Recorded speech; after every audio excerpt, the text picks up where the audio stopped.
Normally, a broken headlight bulb has only one ending, being thrown into the trash. But today, I'm going to reuse it to create a homemade antenna that can actually receive signals. Will it really work? Let's find out. The headlight bulb acts as the structural frame, while the magnetic ring helps hold and support the signal connection points. Next, I prepare an old capacitor to serve as one of the antenna's signal receiving components.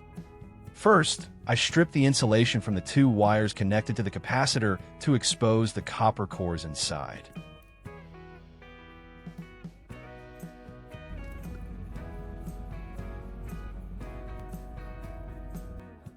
Then, I twist and secure these two wire ends onto the metal terminals of the headlight bulb. This direct connection creates the signal path from the capacitor to the central part of the antenna.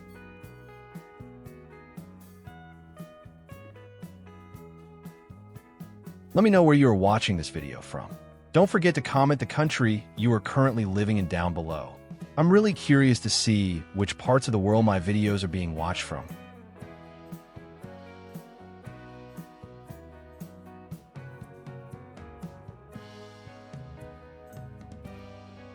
In the next step, I use a small wooden piece as the base stand for the antenna.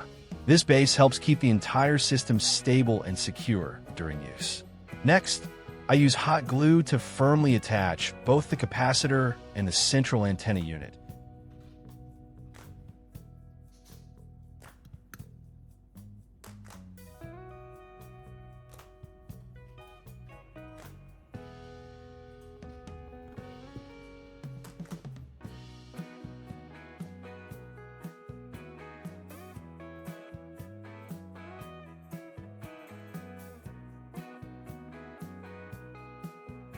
At this point, the main frame of the homemade antenna is starting to take shape.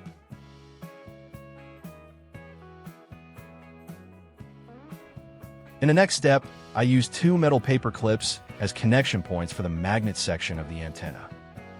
Here, I prepare two small wires to serve as the antenna's signal wires. First, I strip the ends of both wires to expose the copper cores and prepare them for the connection.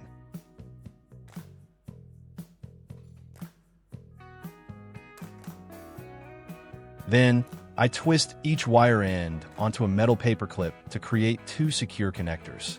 This helps improve the contact area and keeps the signal flow more stable.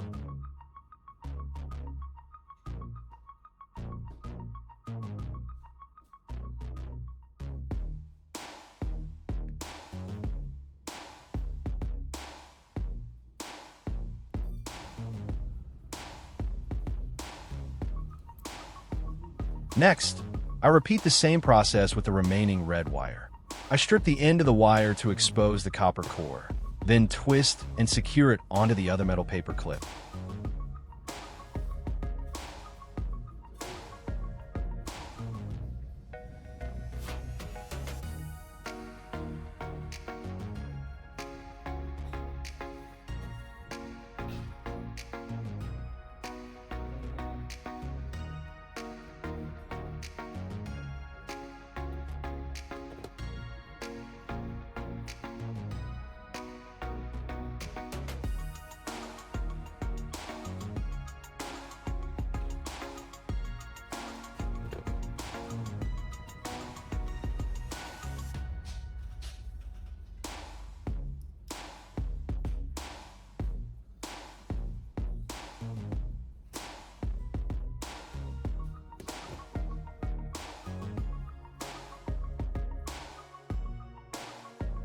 Next, I attach these paperclip connectors to the central antenna unit, which is the headlight bulb combined with the magnetic ring.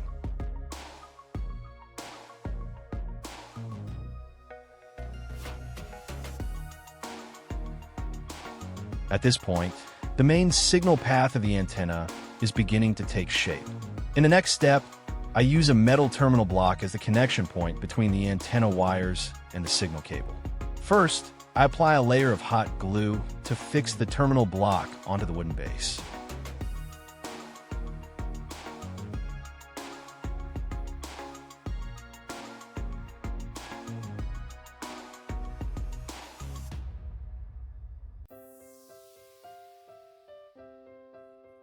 After that, I connect the two antenna wires to the terminal block and tighten the screws firmly to secure the connections.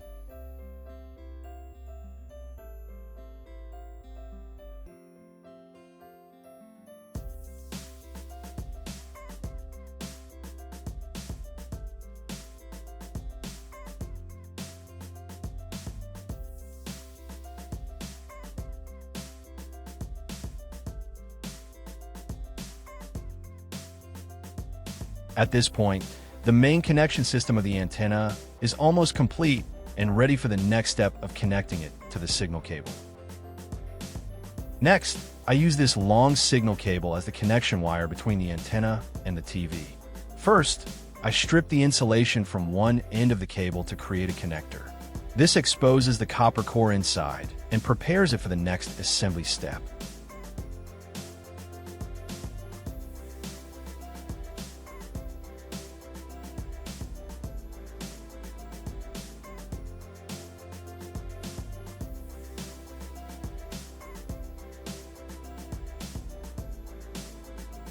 Then, I connect this into a TV connector jack. This jack allows the cable to connect directly to the signal input on the TV.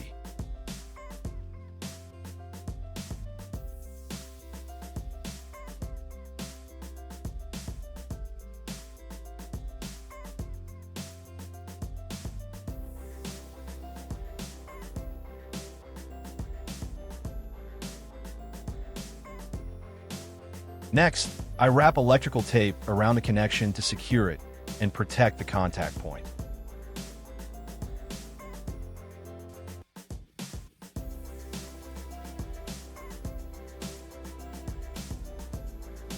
At the other end of the signal cable, I also create a similar connector.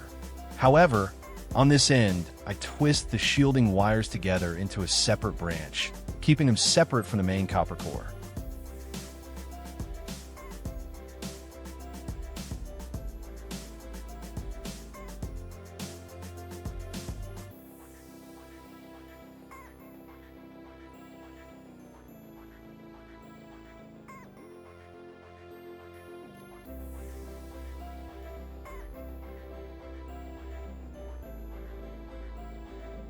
Finally, I connect the cable wires to the antenna's terminal block and tighten the screws to secure everything in place.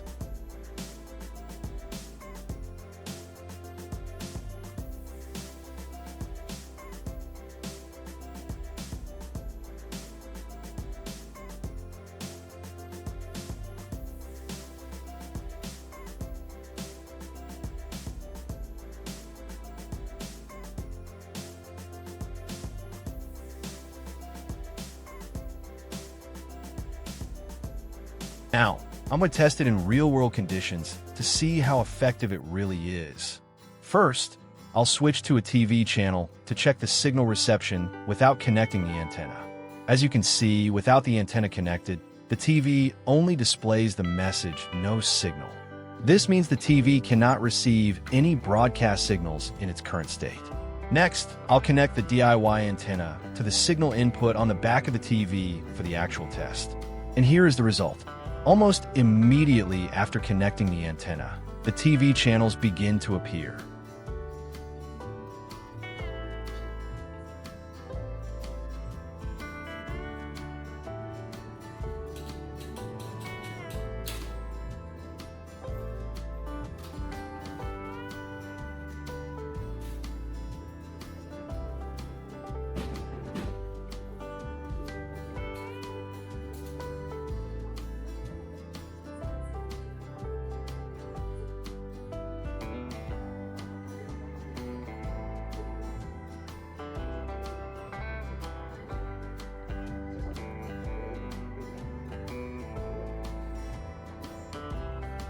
To make the test more convincing, I'll perform one more experiment.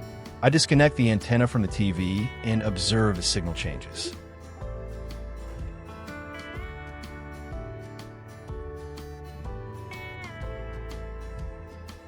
As soon as the antenna is unplugged, the screen instantly returns to the no signal message.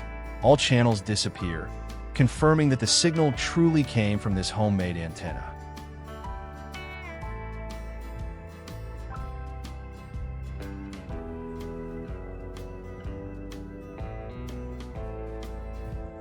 Now, I'll reconnect the antenna once again.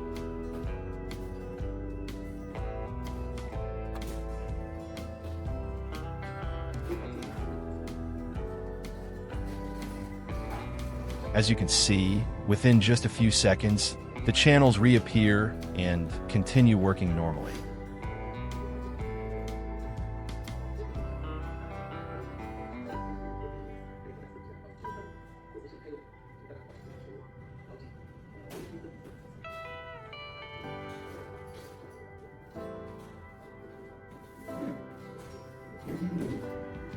And as you can see, this DIY project has worked successfully.